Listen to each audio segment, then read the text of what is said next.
Hello my dear student, जैसा कि आप सभी को मैंने तीसरे लेक्चर में बताया आवेश क्या है, आवेश की खोज की कब हुई, आवेश को किसने खोजा। तो मैंने आप सभी को बताया कि आवेश जो आपको दो प्रकार के होते हैं, वो आपका क्या बताया धनात्मक, दूसरा क्या बताया ऋणात्मक। धनात्मक को प्लस से दर्शाते हैं और ऋणात्मक को ऋण से दर्शाते हैं। तो आप दोनों को आप बेहतर तरीके से जान भी गए होंगे, आपने देखा भी मैंने किस प्रकार एक्सपेरिमेंट किया, किस प्रकार जितने वैज्ञानिक आए इसका प्रयोग किया। तो अब हम इन्हीं आवेश के बारे में पढ़ेंगे। अभी थोड़ी सी और जानकारी बाकी है इसमें, तो इसको भी पढ़ाने के पश्चात हम आपको अगली टॉपिक की ओर लेके चलते हैं, थोड़ा सा आवेश के बारे में और पढ़ते हैं। तो चलिए आज हम आवेश के बारे में पढ़े। मैंने आपको ये भी बताया था कि यदि समान प्रकृति के आवेश होंगे या समान गुण वाले पदार्थ होंगे तो वो क्या करेंगे, एक दूसरे को प्रतिकर्षित करेंगे। और मैंने आपको ये भी बताया था कि अगर असमान गुण वाले पदार्थ होंगे तो एक दूसरे को क्या करेंगे, वो आकर्षित करेंगे। जैसे कि मैंने आप सभी को बताया था फर्स्ट या तीसरे लेक्चर में, आप सभी को ये बताया था कि अगर प्लस प्लस होगा तो वो एक दूसरे को क्या करते हैं, दूर भगाते हैं, दूर भगाते हैं, भगाते हैं, यानी कि क्या करते हैं, आकर्षित करते हैं, आकर्षित करते हैं। ठीक है, आकर्षित करते हैं, सीधे ऐसा लिख देते हैं, आकर्षित करते हैं। प्लस प्लस होगा तब भी दूर भगाएगा, माइनस होगा, माइनस होगा तब भी क्या करेगा, दूर करेगा। सॉरी, यहाँ पर आकर्षित नहीं करेगा क्योंकि ये क्या है, प्लस प्लस है, क्योंकि सेम गुण वाला पदार्थ एक दूसरे को क्या करता है, प्रतिकर्षित करता है। यहाँ पर क्या लिखेगा, प्रतिकर्षित, प्रतिकर्षित करता है। ठीक, अब यहां पर आपको ये दूसरी बात बताया था कि यदि असमान गुण वाला पदार्थ होगा तो वो क्या होगा, आपका आकर्षित, क्या बोलेंगे, आकर्षित। उसी को क्या बोलते हैं, आकर्षित। चाहे वो प्लस माइनस हो या प्लस और क्या हो, माइनस और क्या हो, प्लस हो। ठीक है, ये दोनों क्या है, आपके क्या है, आकर्षित करते हैं। और ये दोनों क्या करते हैं, एक दूसरे को क्या करते हैं, प्रतिकर्षित करते हैं। ठीक है, अब दोनों को मैंने बेहतर तरीके से आप सभी को तीसरे लेक्चर में बताया। जिन लोगों ने, जिस माय डियर स्टूडेंटों ने नहीं देखा है उसको, वो जाकर तीसरे लेक्चर को देख लें, ताकि ये उनको पता चल जाए कि प्लस माइनस है क्या, प्लस माइनस की खोज कहां से हुई। ठीक, तो अब हम चलते हैं आवेश के। तो इनको हम क्या कहते हैं, जब एक दूसरे को क्या करते हैं, प्रतिकर्षित करते हैं, तो इनको बोला क्या जाता है, वो कहा क्या जाता है। तो इसके कुछ नाम भी होंगे। तो हाँ, इसके हम नाम जानेंगे कि इसे बोलते हैं सजातीय आवेश, सजातीय आवेश। चलिए इसको रिमूव करते हैं, इसके बाद देखते हैं इसको हम, इसको हम रिमूव करते हैं। अब हम लिखेंगे सजातीय आवेश, सजातीय आवेश। ठीक है, क्या बोलेंगे, सजातीय आवेश। अब यहां पर लिखेंगे समान प्रकृति के आवेश को, लिख देंगे इसमें समान प्रकृति के आवेश को, समान प्रकृति के आवेश को क्या बोलते हैं, सजातीय आवेश कहते हैं। क्या बोलेंगे, सजातीय आवेश, आवेश कहते हैं। ठीक है, क्या बताया मैंने, समान प्रकृति के आवेश को क्या बोलते हैं, सजातीय आवेश कहते हैं। जैसा कि मैंने आपको बताया कि प्लस प्लस, तो ये क्या है, दोनों देखिए इसमें प्लस प्लस क्या है, कैसा दिख रहा है, सेम दिख रहा है। तो सेम दिखने के साथ साथ हम इसे बोलते हैं कि समान प्रकृति के आवेश है, किस प्रकार के हैं, समान प्रकृति के आवेश है, इसलिए प्लस प्लस या माइनस माइनस, ये दोनों क्या करते हैं, प्रतिकर्षित करते हैं। क्या करते हैं, प्रतिकर्षित करते हैं। यानी प्रतिकर्षित करने को ही हम कह सकते हैं कि वो कौन से आवेश है, सजातीय आवेश है। ठीक है, बात समझ में आई कि समान प्रकृति के आवेश को क्या बोलते हैं, सजातीय आवेश कहते हैं। दूसरा आपका है विजातीय आवेश। क्या हुआ, आवाज नहीं जा रही सब आप सबके पास, देख लो अपने ईयरफोन को, देखो वॉइस स्विच से आप तेज कर लो अपनी आवाज, नहीं हो रहा है। देखो भाई कंप्यूटर महोदय, देख लो कहां से आवाज नहीं जा रही भाई, आवाज तो जा रही है, देखते हैं हम एक बार।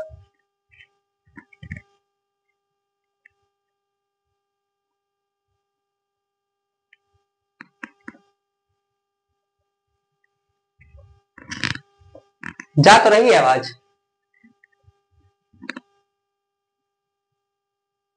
जा रही है आवाज, देख लो अपने फोन को एक बार फिर से देख लो, रिस्टार्ट मार लो। चलो, क्या कहे, प्रतिकर्षित करते हैं। अब हम दूसरा क्या होता है, विजातीय आवेश। क्या बोलेंगे, विजातीय आवेश।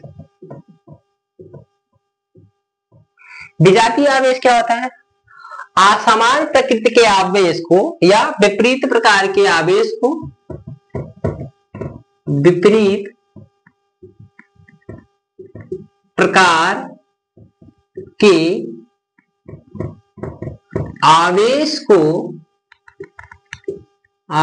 को क्या बोलते हैं हम, विजातीय आवेश कहते हैं। विजातीय आवेश कहते हैं। ठीक है, इनमें क्या होगा, एक प्लस होगा, दूसरा क्या होगा, माइनस होगा, एक माइनस होगा, दूसरा क्या होगा, प्लस होगा। तो ऐसे हम बोलेंगे इनको विजातीय आवेश। ठीक है, सबको क्लियर हो गया, आ गया। चलिए इसको हम फिर से रिवीजन करते हैं। इसको सजातीय आवेश आप सभी से कोई पूछेगा या आप कहीं बताओगे तो आप इतना बताना कि सजातीय आवेश वे आवेश होते हैं, ठीक है, जिसमें क्या होता है, एक प्लस, दो प्लस होते हैं या दोनों माइनस होते हैं, दोनों या तो प्लस होते हैं, दोनों क्या होते हैं, माइनस। तो समान प्रकृति के आवेश को या समान आवेश को हम बोलते हैं सजातीय आवेश। ठीक है, या असमान आवेश, असमान प्रकार के आवेश को क्या बोलते हैं हम, विजातीय आवेश कहते हैं। तो दोनों आपको परिभाषा क्लियर हो गई आप सभी को। ठीक है, इसमें आप सभी को देखो, यहां पर आप सभी के लिए मैंने छोटे से बड़े कंसेप्ट को, एक छोटे कंसेप्ट मैंने क्या किया, प्रोवाइड किया आप सभी के लिए। तो ये आप देखिए कि सजातीय आवेश किसे कहते हैं, समान प्रकृति के आवेश को क्या बोलते हैं, सजातीय आवेश कहते हैं, और क्या असमान प्रकृति के या विपरीत प्रकार के आवेश को क्या बोलते हैं, विजातीय आवेश कहते हैं। ठीक है, नोट कर लो इसे, नोट करो इसे।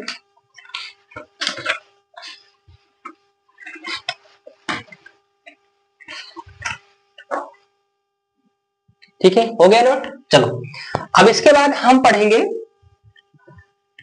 आवेश के, ठीक है, आवेश का मात्रक व विमा। आवेश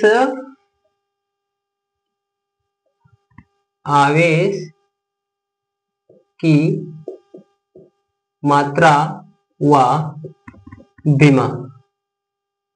आवेश की मात्रा व विमा क्या है, आवेश की मात्रा व विमा क्या है। तो आवेश की जो मात्रा होती है या आवेश की जो मात्रा होती है वो आपका क्या होता है, कूलाम होता है। लिख देंगे, आवेश का एसआई पद्धति में जो मात्रक होता है, या आप देखिए आवेश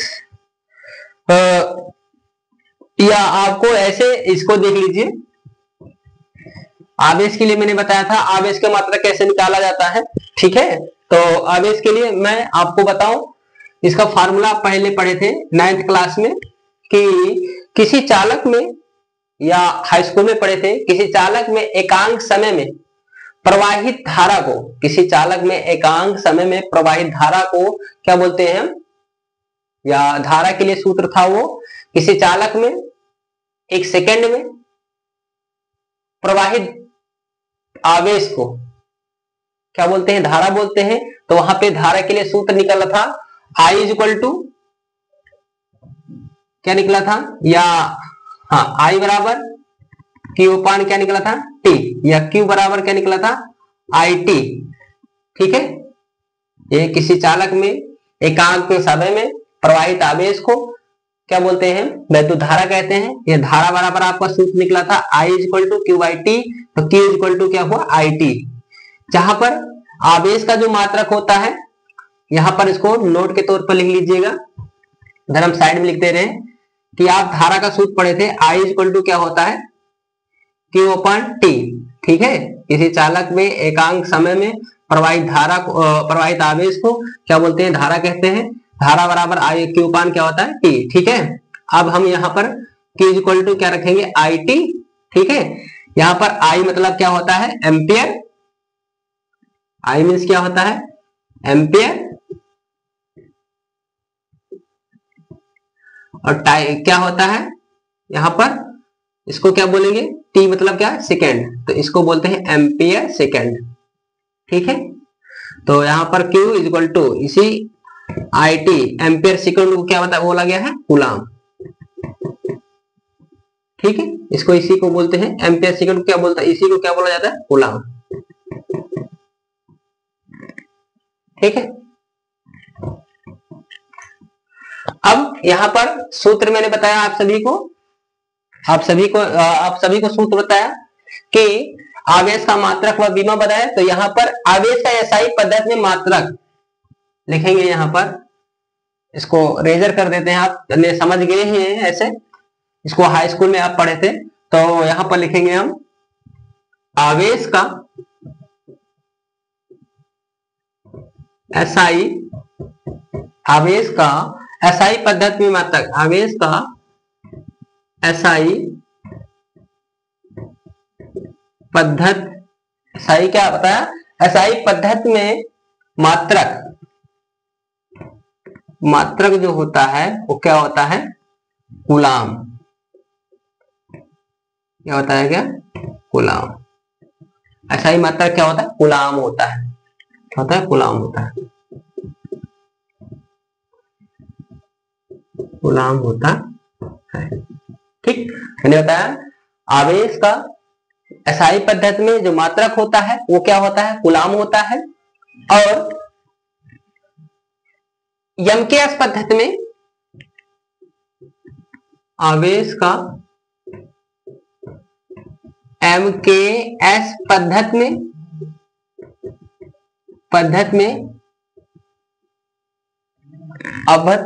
में मात्रक जो होता है वो एम्पियर सेकेंड होता है। मात्रक जैसे मैंने बताया आप सभी को, Q इक्वल टू क्या होता है IT होता है, यहां पर I मतलब क्या होता है एम्पियर,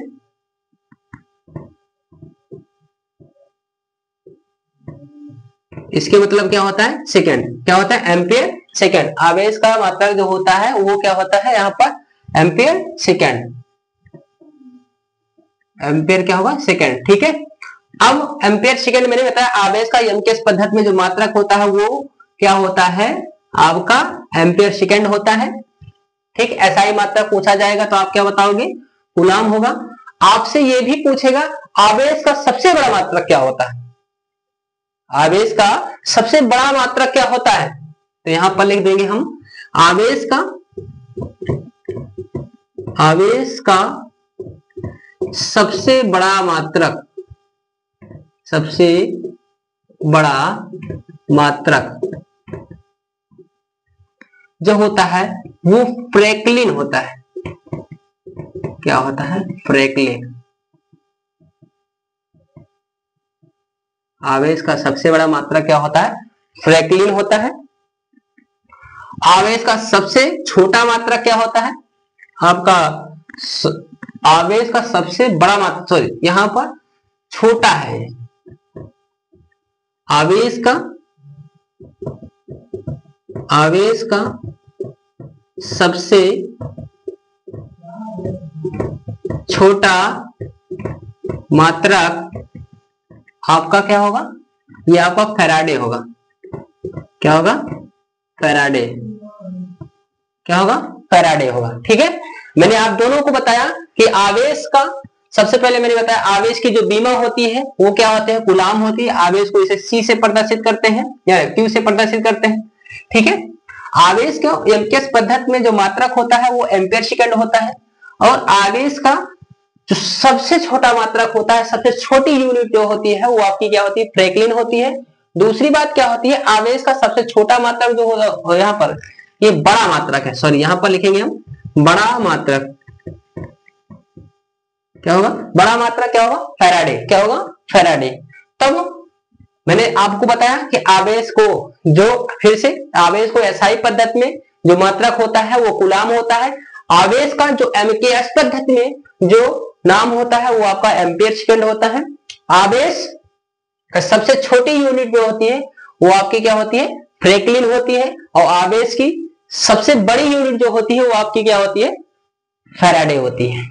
ठीक है, अब आपने ये दोनों टॉपिक इसको देखिए, इसको नोट कर लो।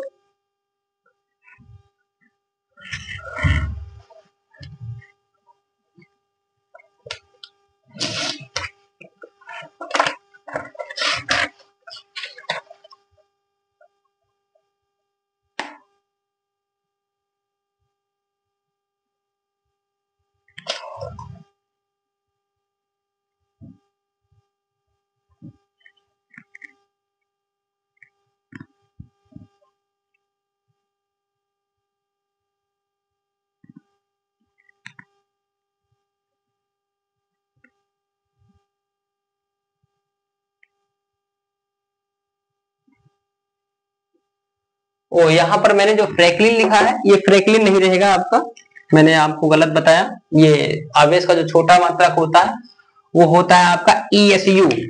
क्या होता है? ESU, इलेक्ट्रोस्टैटिक्स, ठीक है, यूनिट। ESU इसका फुल फॉर्म जो होता है वो इलेक्ट्रोस्टैटिक यूनिट। क्या होगा? इलेक्ट्रोस्टैटिक आपका क्या होगा? यूनिट। ठीक है, इलेक्ट्रोस्टैटिक यूनिट होती है। जबकि एक ESU बराबर जो होता है यहां पर लिख देते हैं, और एक फैराडे बराबर जो होता है यहां पर लिखेंगे। एक ESU इज इक्वल टू आपका होता है 1/3 इंटू 10 की पावर आपका क्या होता है? 9 कूलाम होता है। कितना होता है? 9 कूलाम होता है। एक ESU बराबर होता है। और दूसरा आपका होता है 1 फैराडे, आपका क्या होता है? एक फैराडे बराबर होता है 9600, यहां पर लिखेंगे 96,500 कूलाम। एक फैराडे आपका होगा, एक फैराडे बराबर जो होगा यहां पर 96, आपका क्या होगा? 96,500 कूलाम। ठीक है, इतना होता है। अब मैंने आपको बताया, पहले मैं आपको बताया आवेश का छोटा मात्रक जो होता है ESU होता है, इलेक्ट्रोस्टैटिक यूनिट होती है। ठीक है, और दूसरा होता है आवेश का सबसे बड़ा मात्रक जो होता है वो फैराडे होता है। जबकि 1 ESU बराबर जो होता है, या आप इसे एक कूलाम बराबर बोल सकते हो। एक कूलाम इज इक्वल टू आप बोल सकते हो 3 इंटू 10 की पावर 9 ESU होता है। ठीक है, आपको चाहे 1 ESU बराबर लिख सकते हो 1/3 इंटू 10 की पावर 9 कूलाम। इसको एक कूलाम बराबर अगर निकालोगे तो 3 इंटू 10 की पावर 9 ESU होगा। ठीक है, कितना होगा? ESU। ठीक, समझ में आ गया? ठीक है, नहीं दिख रहा? नहीं दिख रहा है ये, देख लो।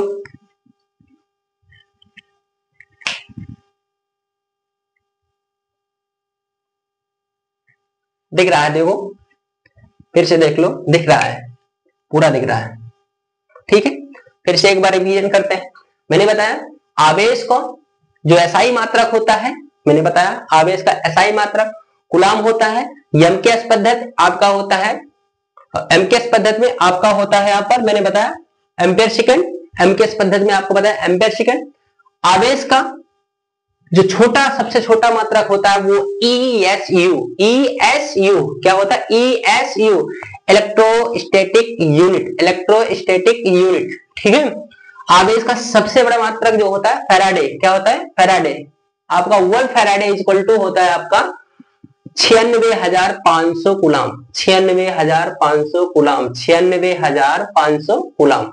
और आपका एक 1 ESU इक्वल टू होता है आपका 1/3 इंटू 10⁹ कूलाम होता है, कितना होता है कूलाम, या 1 कूलाम इक्वल टू होता है 3 इंटू 10⁹ आपका क्या होता है ESU होता है, ठीक है।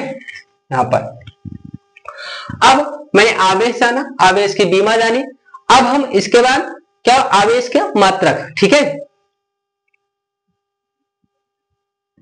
आवेश के मात्रक। अब हेडिंग डालेंगे आवेश का, ये तो मैंने आपका यूनिट जानी, अब मैं इसका मात्रक, अब हम पढ़ेंगे मात्रक। हेडिंग क्या होगी आपका आवेश की यहां पर मात्रक, क्या लिखेंगे यहां पर आवेश का मात्रक, मात्रक, आवेश का मात्रक। आवेश का मात्रक कैसे निकालेंगे, देखिए आप, आवेश का मात्रक आपने हाई स्कूल में पढ़ा, जो सूत्र होता है Q इक्वल टू क्या होता है IT, किसी चालक में एक सेकंड में प्रवाहित आवेश को, किसी चालक में एकांक समय में प्रवाहित आवेश को क्या बोलते हैं, विद्युत धारा बोलते हैं। या I इक्वल टू आप पढ़े थे Q अपान क्या पढ़े थे T, तो T इक्वल आपका क्या पढ़ोगे Q, इसका गुणा कर दोगे इसमें तो हो जाएगा क्या IT, ठीक है। अब यही क्या है I क्या है यहाँ पर एम्पियर है, और T क्या है आपका सेकेंड है। तो आवेश को एम्पियर, यहां पर एम्पियर को क्या दर्शाते हैं, एम्पियर को किससे दर्शाएंगे हम, तो आवेश, इसको अगर हिंदी में लिखना चाहे आवेश, आवेश बराबर क्या होगा, आई मतलब क्या एम्पियर, और सेकंड मतलब यहां पर एम्पियर सेकंड लिख सकते हैं, या इसे धारा बोल सकते हैं, धारा इनटू क्या लिखेंगे समय लिखेंगे। अब यहां पर आवेश इज इक्वल टू लिखेंगे क्या एम्पियर, और इसको क्या लिखेंगे सेकंड, सेकंड।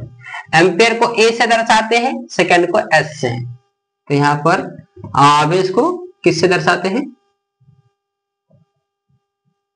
सेकंड को टी से मान लो, यहां पर क्या होगा टी से होगा।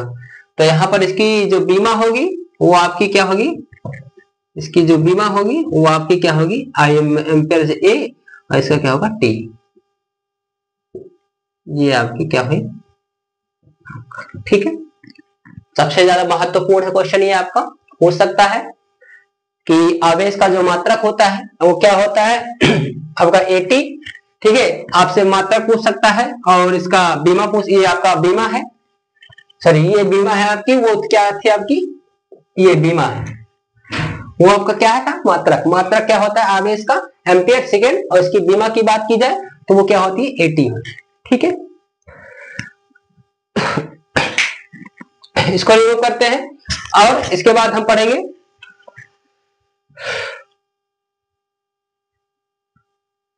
चलो इसको रिमूव करते हैं।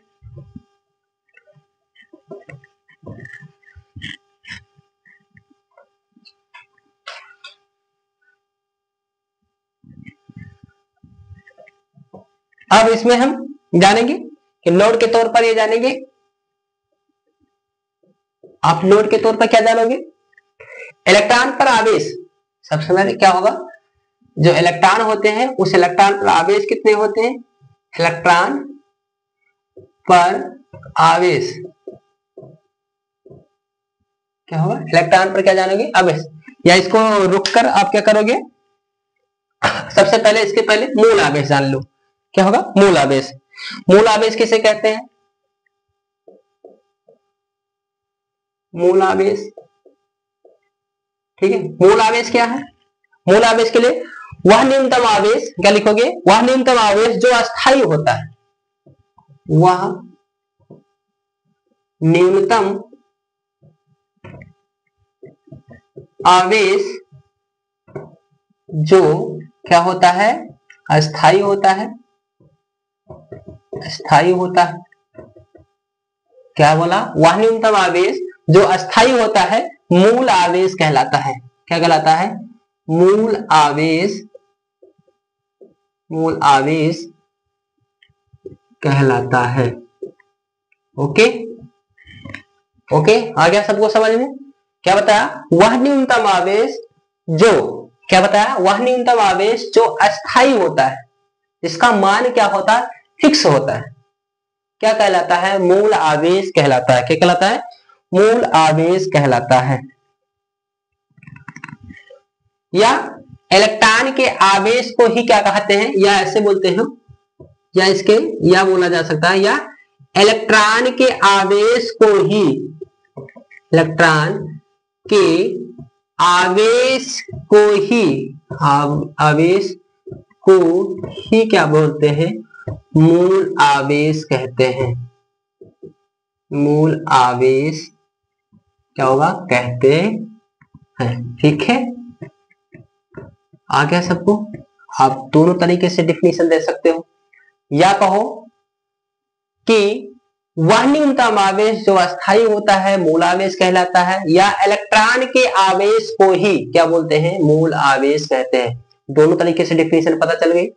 ठीक है, अब हम क्या होगा?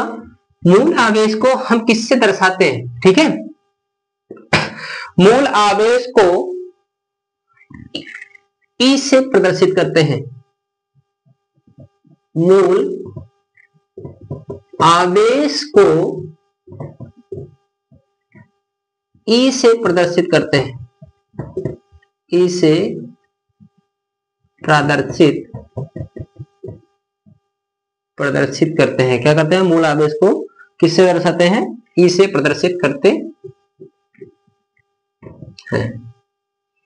अब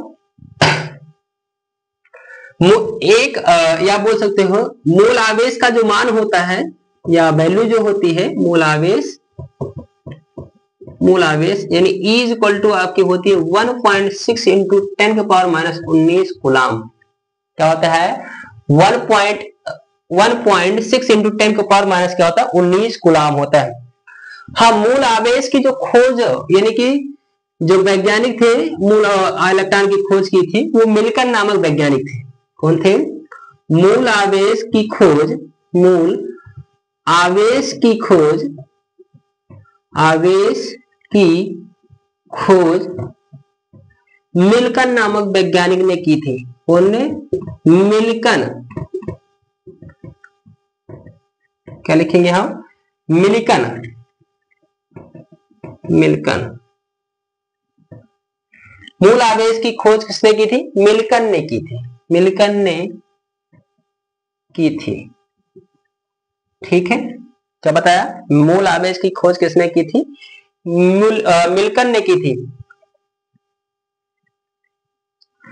अब एक चीज और यहां पर लिख लीजिएगा कि मूल आवेश यहां पर आप बताया, या इलेक्ट्रॉन का द्रव्यमान या मूल आवेश का जो द्रव्यमान होता है वो कितना होता है? मूल आवेश का जो द्रव्यमान होता है वो कितना होता है? ठीक है, यहां पर लिखेंगे मूल आवेश का द्रव्यमान। ठीक है, मूल आवेश क्या बताया? मूल आवेश, यहां पर लिखे मूल आवेश का जो द्रव्यमान होता है यानी मास जो होता है वो होता है 9 इंटू 10। यहां पर लिखेंगे मूल आवेश का जो द्रव्यमान होता है 9 इंटू 1 इंटू 10 के पावर -31 kg होता है। ठीक है, 31 kg होता है। ठीक, मूल आवेश पर हो गया। ठीक, एक चीज और है, आपका क्या होता है अल्फा कण पर आवेश, आपका अल्फा कण पर आवेश जो होता है, आवेश क्या होता है 2e होता है। 2e का मतलब क्या होता है, अल्फा कण पर जो आवेश होता है वो 2e होता है। क्या होता है 2e होता है। क्या होता है 2e।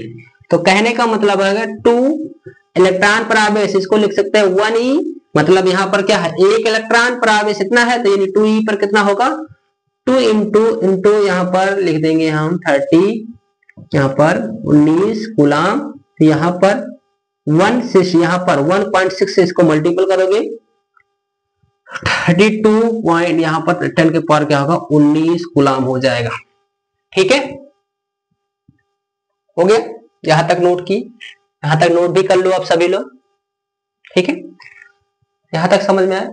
तो मैंने क्या बताया कि मूल आवेश किसे कहते हैं, कि वह न्यूनतम आवेश जो अस्थाई होता है मूल आवेश कहलाता है। ठीक है, या इलेक्ट्रॉन के आवेश यानी इलेक्ट्रॉन के आवेश को ही, इलेक्ट्रॉन के आवेश को ही क्या बोलते हैं मूल आवेश कहते हैं।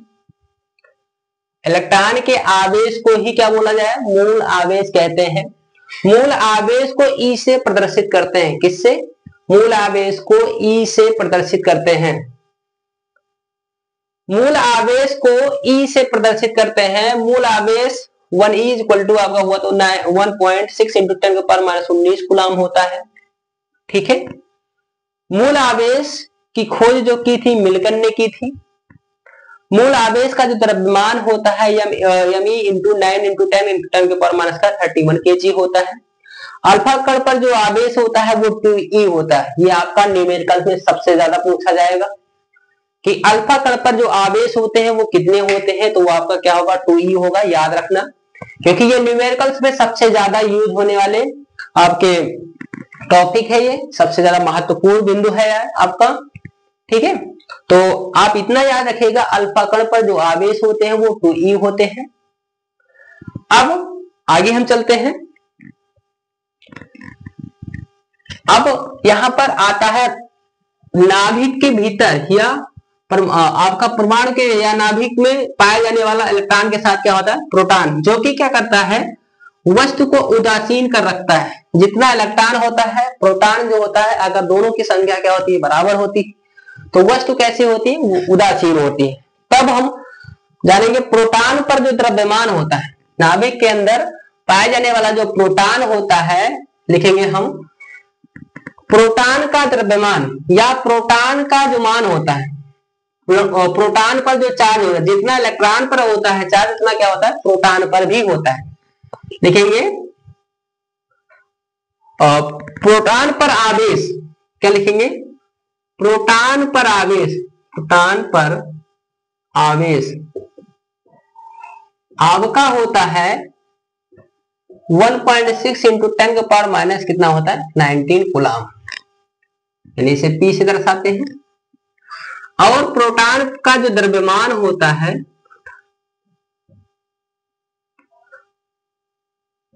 प्रोटॉन क्या होगा, प्रोटॉन का जो द्रव्यमान होता है,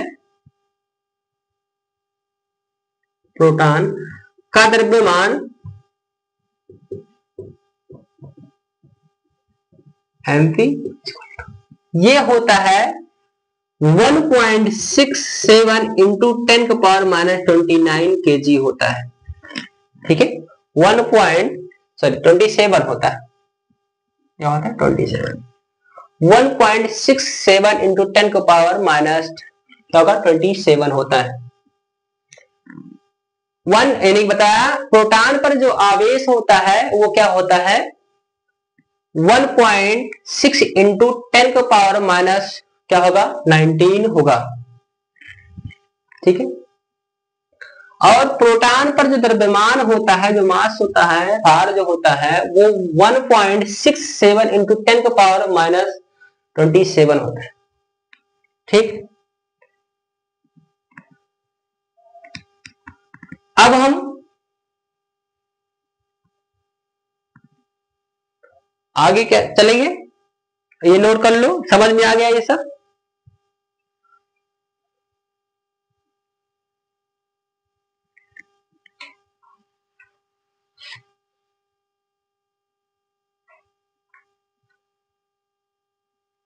चलो चलो इसको नोट हो गया। अब हम जानेंगे किसी बिंदु को आवेशित करने के ढंग। क्या? किसी बिंदु को किसी वस्तु को आवेशित करने के ढंग। किसी वस्तु को आवेशित करने के जो ढंग है, जो तरीके हैं, वो क्या है? किसी वस्तु को आवेशित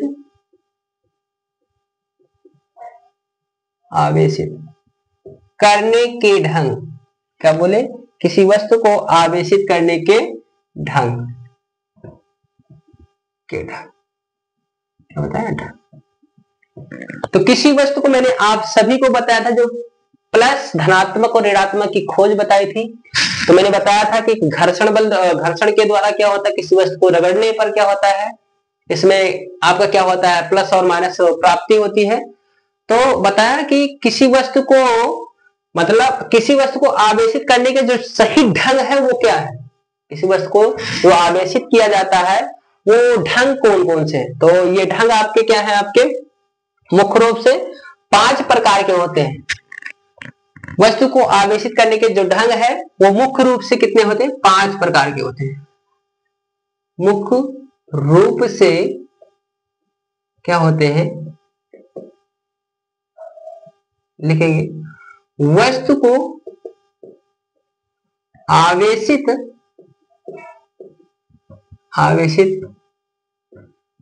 करने के मुख्य जो तरीके हैं या ढंग है, ठीक है, वो क्या है? ढंग 5 प्रकार के। कितने प्रकार के? 5 प्रकार के। 5 प्रकार के होते हैं। नंबर 1 आपका क्या होगा? घर्षण बल द्वारा।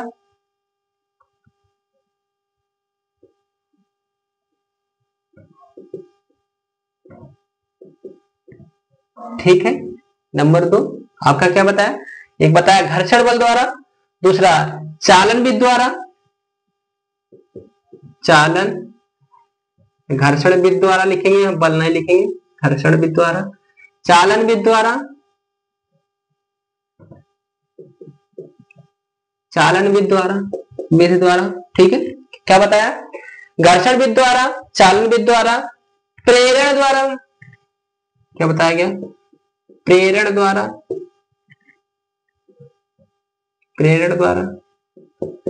आपका तापायनिक द्वारा,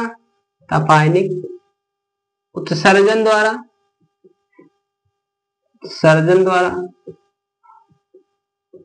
और 5वां आपका क्या होगा? आपका प्रकाश विद्युत प्रभाव द्वारा। क्या बताया गया? प्रकाश विद्युत प्रभाव द्वारा,